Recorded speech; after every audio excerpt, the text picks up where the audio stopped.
but there was trouble ahead. Cinders and ashes, said Thomas. I'm stuck. And he was.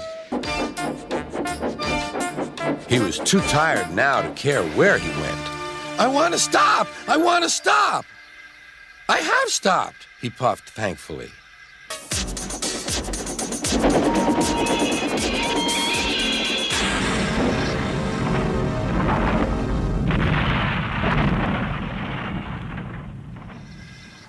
Henry's driver and fireman had jumped clear before the crash, but Henry lay dazed and surprised. Disaster lay ahead.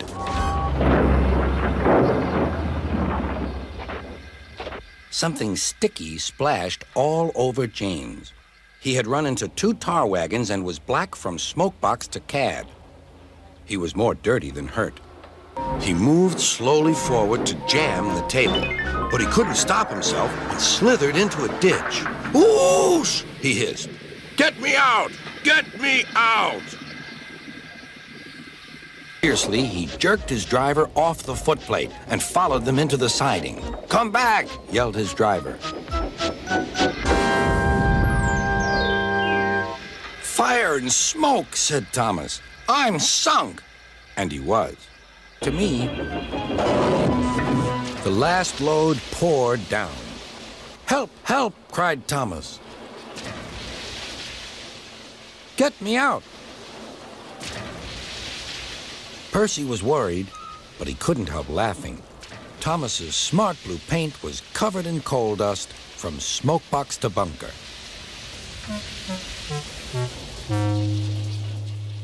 Ha ha! Chuckled Percy. You don't look really useful now, Thomas. You look really disgraceful. The water column stood at the end of the siding with the unsafe buffers. Suddenly, Percy found that he couldn't stop. The buffers didn't stop him either. Oh! Wailed Percy. Help! The buffers were broken, and Percy was wheel-deep in coal. Go on, go on, they yelled and bumped Percy's driver and fireman off the footplate. Ow, said Percy, sliding past the board. Percy was frantic. That's enough!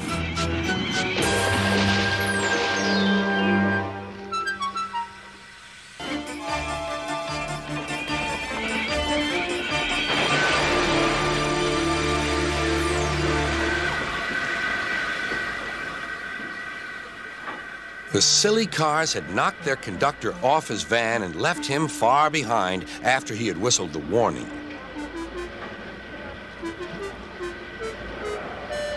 But the cars didn't care. They were feeling very pleased with themselves. The rails were slippery. He couldn't stop in time.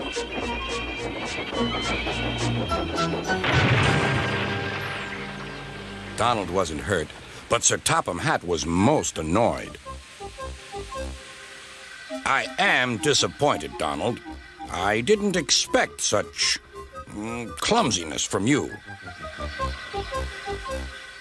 The conductor was anxious. Go steady, the van's breaking. The van was in pieces. No one had been hurt, and soon Edward came to clear the mess. Sir Topham Hatt was on board. I might have known it would be Douglas, he said. Douglas, there was the station master's house. The station master was about to have breakfast.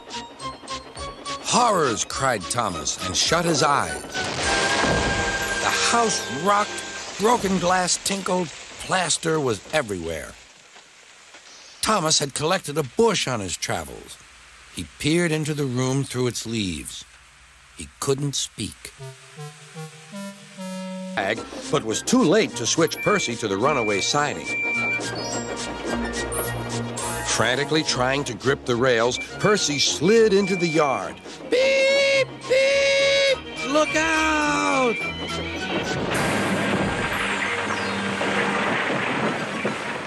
The brake van was in smithereens. Percy's driver and fireman had jumped clear, but Percy was stranded. Next day, Sir Topham had arrived. Toby and Daisy had helped to clear the wreckage, but Percy remained on his perch of freight cars. Drifts lay ahead. I mustn't be late, he thought. Sir Topham Hatt is relying on me. Whistling bravely, Thomas tried to move, but he couldn't. There was worse to come. Thomas was snowed under. The driver always shut off steam just outside the station. Percy wanted to surprise the coaches by coming in as quietly as he could. But the porters didn't hear him either. Percy gave them such a fright that boxes and bags burst everywhere. "Oh," groaned Percy.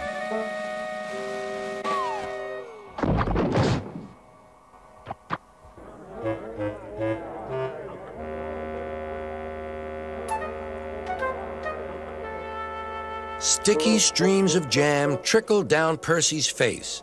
A top hat hung on his lamp iron. Worst of all, a pair of trousers coiled lovingly around his funnel. Battled against the rain. More trouble lay ahead.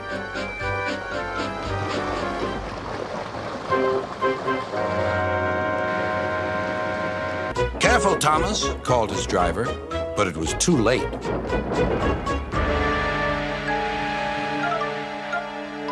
"That's done it," said his driver, thinking he could get away with his bad behavior, was ruder than ever. Next day, he was shunting freight cars full of china clay. He banged the cars hard into the buffers, but the buffers weren't secure. The silly cars were sunk. "For our plan," giggled the cars. "Go faster, go faster." They pushed Thomas over the switches. "Slow down," called Thomas's driver and applied the brakes.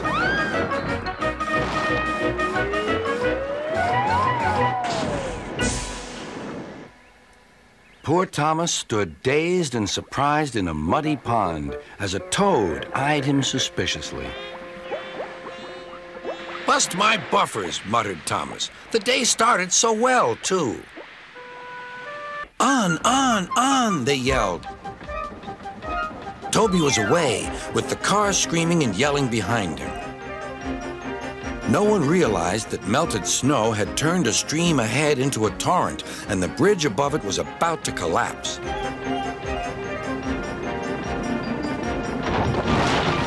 The rails were now like a tightrope across the thundering water.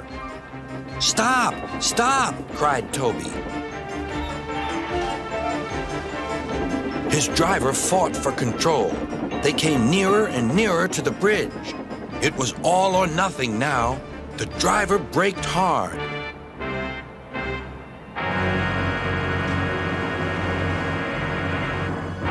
Toby stopped, still on the rails, but with his wheels treading the tightrope over the abyss.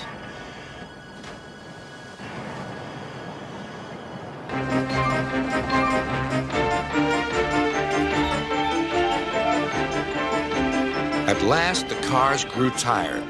"I'm winning," gasped Oliver. But it was too late.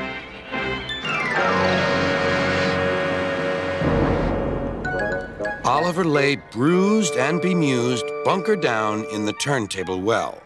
Duck surveyed the damage. "Hello, Oliver. Are you being a good gracious engine? He didn't see that the switch had failed and that he had been diverted into a siding. "Look out, Percy!" shouted his driver and applied the brakes, but it was too late.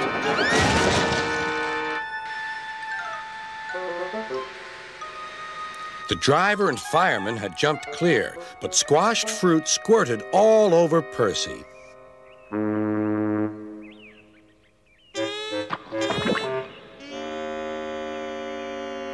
Sir Topham had arrived. "Percy, you are not to blame for the switch failure, but I do not run a jam factory." "Go off." He rode roughly and often came off the rails.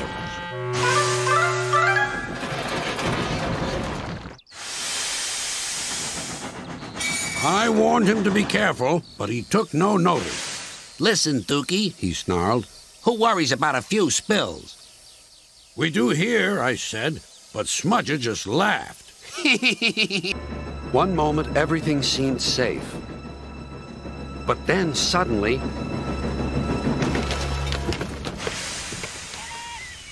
Falcon was derailed and hung dangerously over the edge.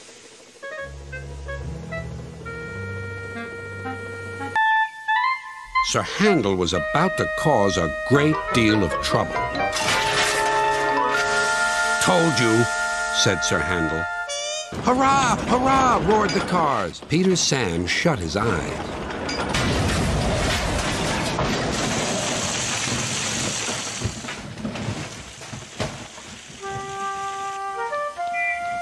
Beep! Beep! Wailed Peter's. Steady, boy, checked his driver.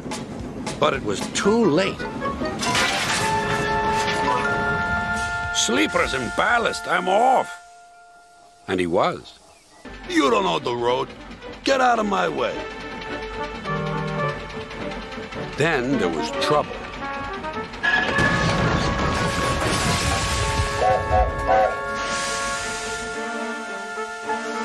Ah! Cried Sir Handel. That was your fault. No, it wasn't. It was you. I'm coming apart.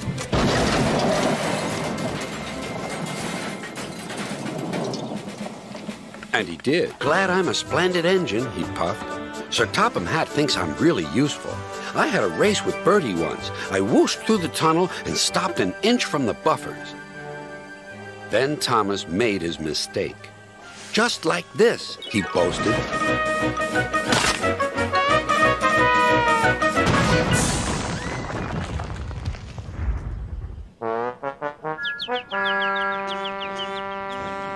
No one was hurt, but Thomas's front was badly bent. There was no reply. Meanwhile, Henry had noticed something too.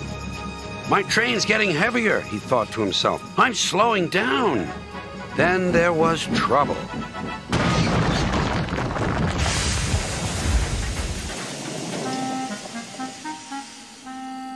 No one was hurt, but a strong smell of fish hung in the air. They were being careless. As Percy was lining them up, they burst through some buffers. Help! Help! They wailed. But it was too late.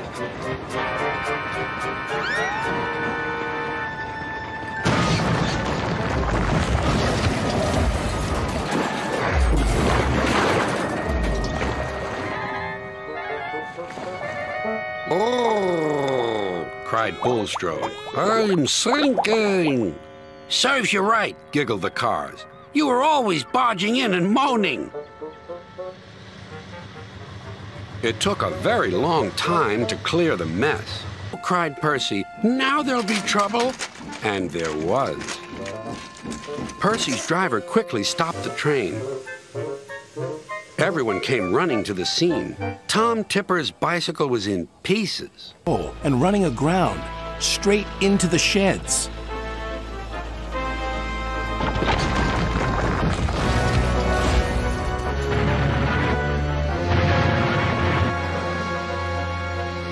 Ah! Help! Called the engines from inside the shed. I can't! Called Cranky. Ha! Said Percy. He's back to bugging us. Don't move! You're still attached to Cranky. But it was too late. It was loaded with rock. That lorry's in trouble, thought Toby. And he was.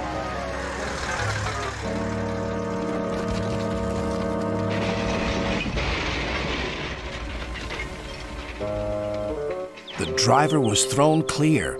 Rotten roads, he muttered. Going too fast.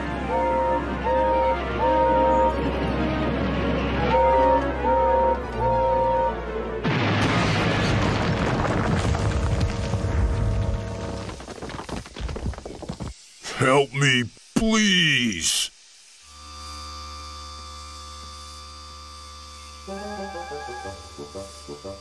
Well, Gordon, said Sir Topham Hatt, I knew you wanted a panoramic view, but this is not the way to achieve it. Yes, sir. Sorry, sir. To follow. Help! Cried George. Something snapped. He veered out of control, and Sir Topham Hatt landed in a muddy ditch close to where Thomas was taking on water. Bother! Bother! Yes, we do, called his driver. But it was too late.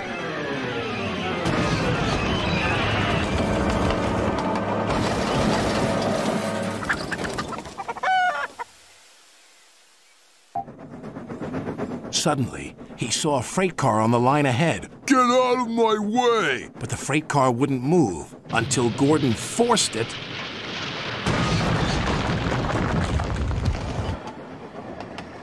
by accident. Then there was trouble again.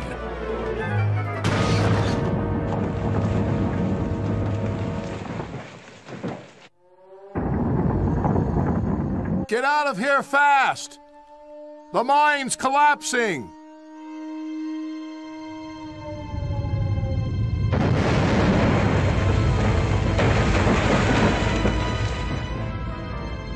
We'll just have to make a run for it, Percy, called his driver. There's going to be an avalanche, wailed Percy. And he was right. Worse still, the track he was on began to crumble. Oh, help! Wailed Percy. Then he remembered something he had seen earlier. There's a canvas barrier by the track. That might save us. They were just in time.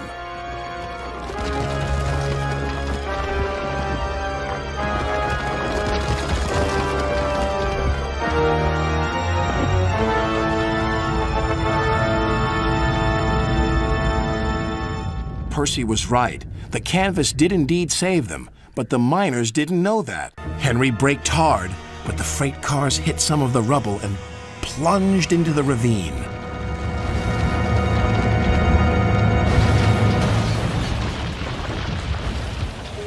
It was too late.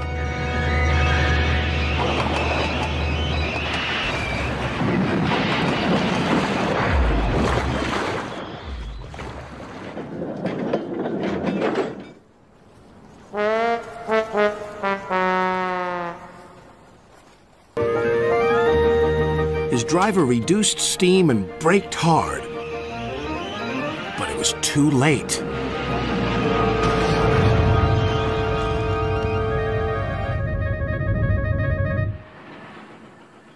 Later, Thomas pulled Gordon clear with the breakdown train. Disaster lay ahead.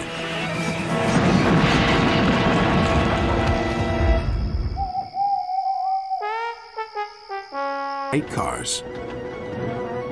They diverted him onto old sidings, straight into a muddy pool.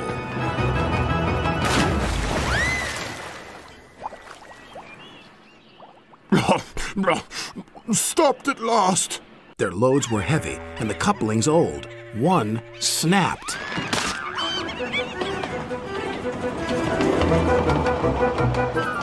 Faster, faster, shouted the freight cars. A sign read slow steep bends and ravine ahead, but the silly cars never saw it. Then, it was too late.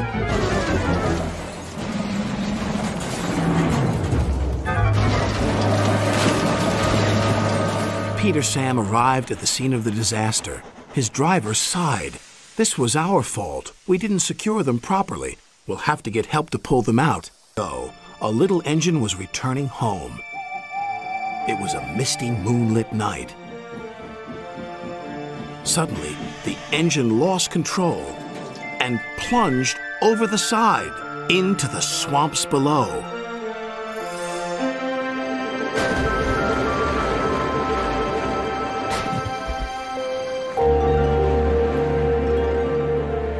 He was never found again, but many a— "Great for me!" squeaked Percy.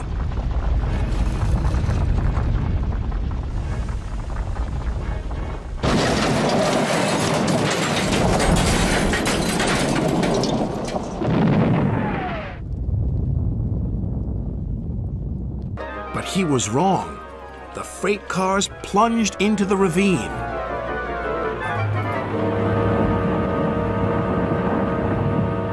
Skarloey and his driver heard the noise and looked up.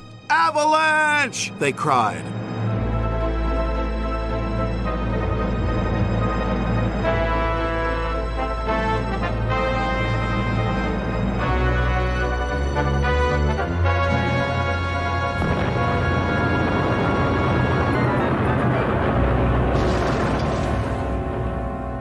When the snow plume cleared, there was no sign of Skarloey. He was buried deep away from him when Gordon puffed by with his machine. Hey, look out! There's snow about! He stopped by the tunnel and wheezed loudly. Then it happened. Oh no.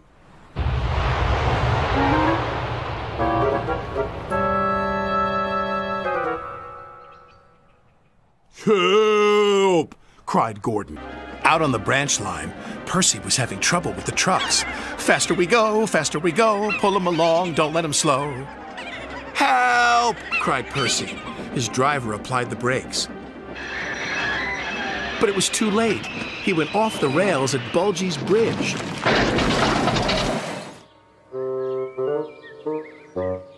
Luckily, no one was hurt. Bertie arrived and was pleased Percy was all right, but he was also very cross. "You've blocked the road," Bertie snapped. Very cranky, so cranky that he swung his arm around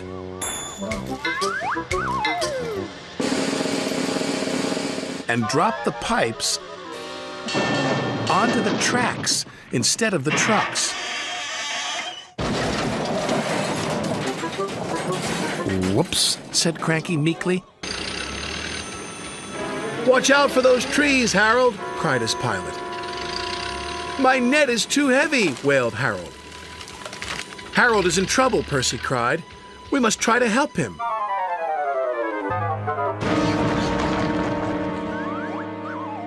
Not far away, Thomas was happily puffing right on time.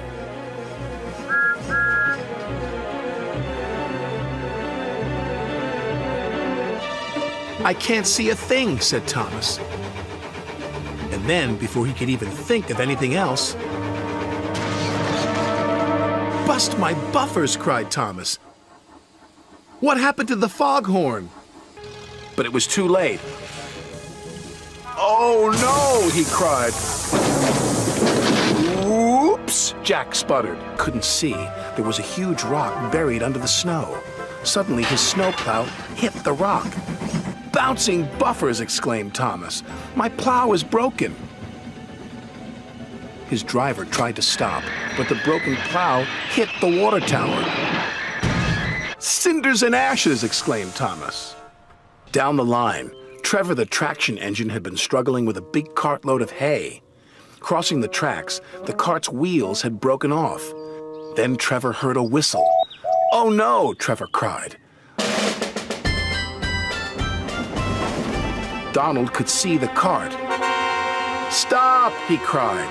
Donald's driver applied the brakes, but it was too late.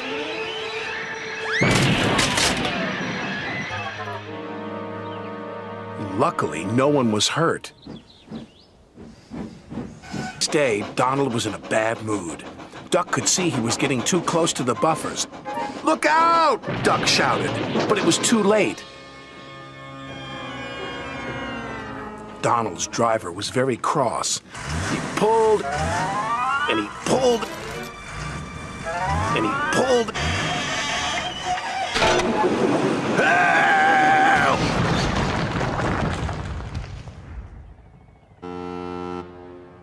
"Grease and oil," Diesel sulked, as the trucks laughed and laughed.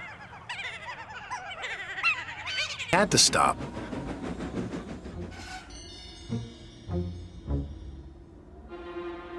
Suddenly, he saw something.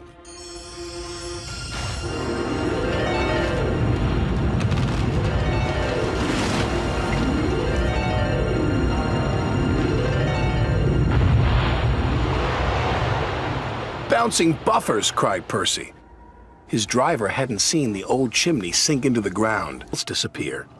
He slipped into the sidings and buffered up to the freight cars.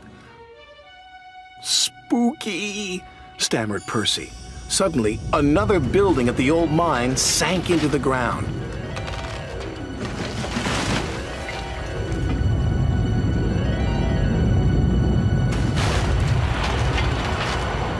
What was that? Shouted his driver. Double bouncing buffers, shrieked Percy. He was so scared, he lurched forward and rammed the freight car. Naughty gnomes, cried Percy. He steamed away faster than before. Oh, help! Gordon cried as he slid off the tracks and into a field.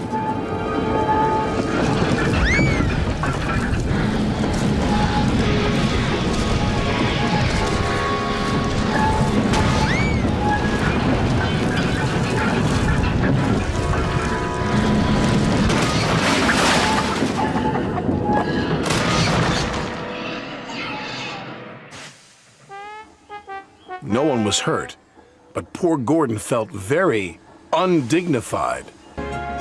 When he approached the chocolate factory, his driver applied the brakes. But Percy's wheels just skidded on the oily rails. Oh no, hooted Percy.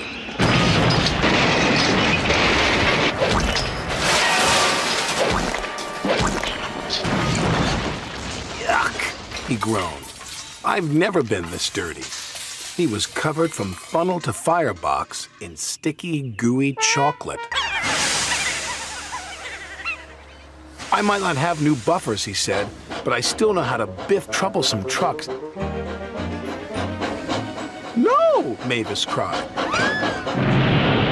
But it was too late. His driver said. The chain pulling Duncan's slate cars couldn't hold the weight. It suddenly snapped. Duncan plummeted down the incline. Help! He yelled.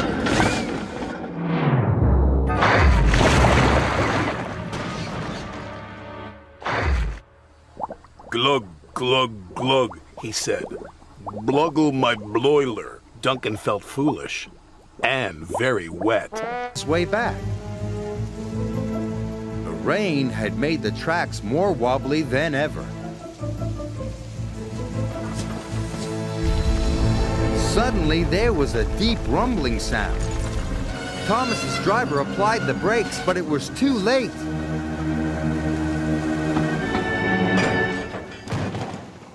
Cinders and ashes, cried Thomas. We're stuck. And they were.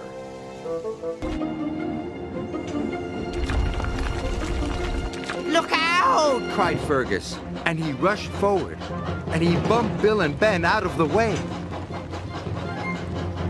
His driver jumped to safety as the rocks began to fall, but Fergus was covered in rocks right up to his funnel. He didn't see the broken rail until it was too late. He dangled dangerously above the water. Help! Suddenly, the crane swung the boiler and knocked Edward right off the track. Cranky had been watching. You useless little engines are always in the way. Poor Edward. Duck had stopped at the crossing at the bottom of the hill. Arthur's driver applied the brakes, but it was too late. Squashed fruit flew everywhere.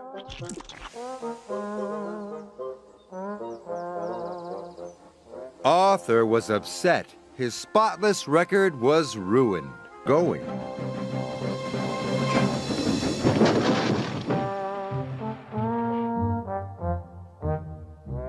All the flour was ruined, and the miller was upset. Points and diverted Oliver into the station's sidings. Whoa, shiver my boiler, cried Oliver. His driver applied the brakes. Is there a problem, Mr. Oliver? Yeah, there is! Woo!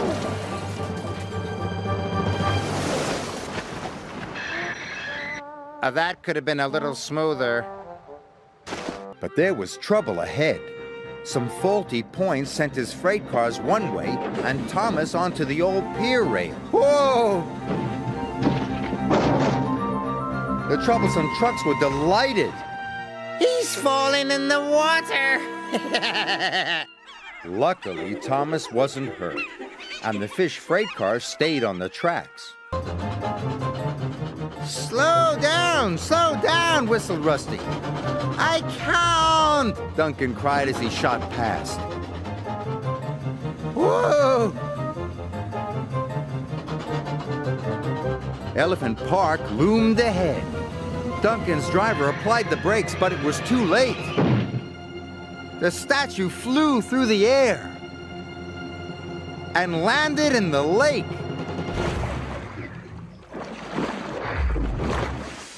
Luckily, nobody was hurt. Further down his line, a colorful banner was strung across the bridge. Then, as Gordon steamed across the bridge, it came loose and wrapped around his firebox. Gordon couldn't see the line ahead. Suddenly, she was on a steep hill. Her driver applied the brakes. Elizabeth slid out of control into a deep snowdrift. Poor Elizabeth.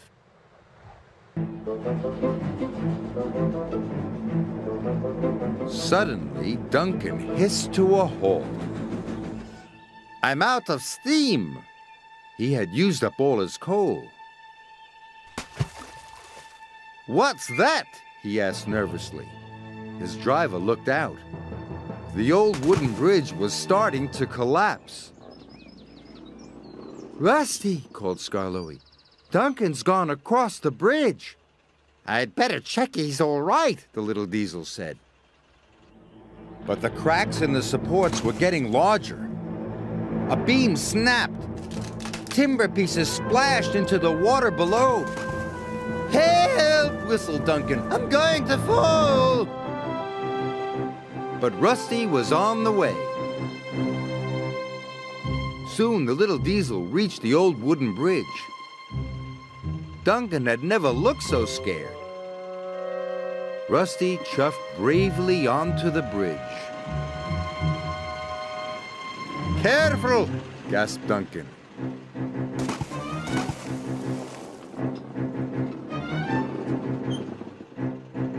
Soon they were coupled up. Hold on, said Rusty. Woo! Shouted Duncan. The little diesel pulled him off the bridge, just in time. Don't use the old wooden bridge, said Rusty. It's dangerous.